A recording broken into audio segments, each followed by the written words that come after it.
Hey, morning. It's Doug Smith, broker owner DHS Realty. And I was just thinking, I just got back from Starbucks. I did some templates because my house, we're having some renovations done and we're out of Wi-Fi. So this morning I went already. I did an agent's templates in 20 minutes with her next to me. Buyer, seller, tenant, landlord. Pre-filled the forms 90%, just trying to make her life where she can concentrate on the things that get her business. And yesterday when I was interviewing an agent thinking about coming on board with DHS Realty, they said, you know, what is the number one thing that aggravates you with a realtor that's in your firm? And I said, well, I really don't have anything that aggravates me other than when I say I'm available 5 a.m. to midnight, I am. So I have agents sometimes text me, can you talk? And I always tell agents, just call me because I'll pick up. And today I'm thinking about Ram Gabala, who's in our company, and at 12:05 a.m. last night, sent me a revised email that needed a CDA changed.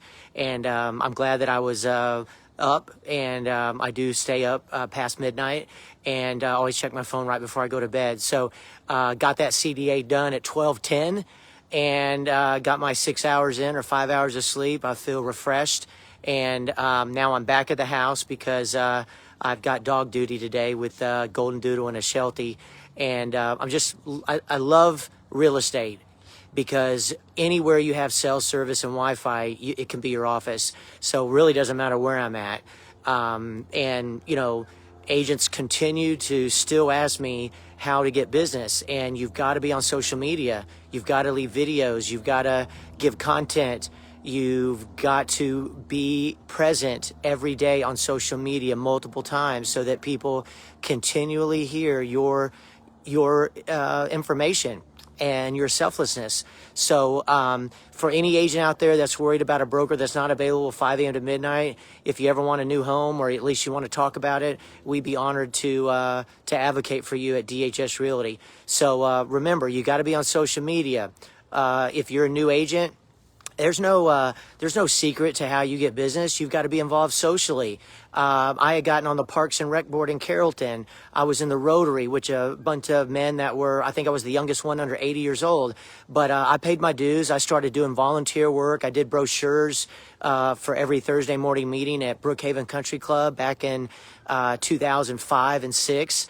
And I paid my dues, and people respected that I would make a really cool brochure for the Rotary every Thursday. And it took a lot of time. That was before the internet. But I wanted to pour in and lead with abundance, and then people reached out to me. So just because you get your license, buyers aren't going to fall from trees, and sellers aren't going to call you to tell you to list their home. You got to hustle, and you got to pour into people.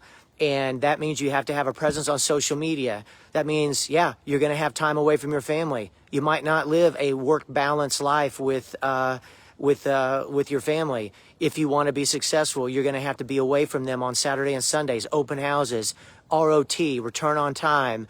It's the least expensive way to get business because you're face-to-face with a buyer that comes into a house, or possibly a seller that's a neighbor, and they're going to work with who they know, like, and trust. So y'all get out there. We're 1099 workers, self-employed. We create our own future, and there is no ceiling. Just remember, there's no floor. Nobody told me that when I got my license. So I like to hustle, and I don't work with a buyer, only one. I try to work with as many as possible. So if I get shot down by one, it's not going to ruin my day. And that's why I'm continually meeting realtors every single day that want to come on board. I'm not going to be for all of them, but I feel really great that I have a pretty good ratio of people wanting to come on board when they want advocacy, 5 a.m. to midnight, and then they want a group of realtors that are givers, and that's what we bring on here. So y'all have a great day. It's Thursday. We're coming up on a great weekend. We've got the AFC, the NFC championship game. I'm going to go with Jimmy G, baby. Jimmy G for the upset.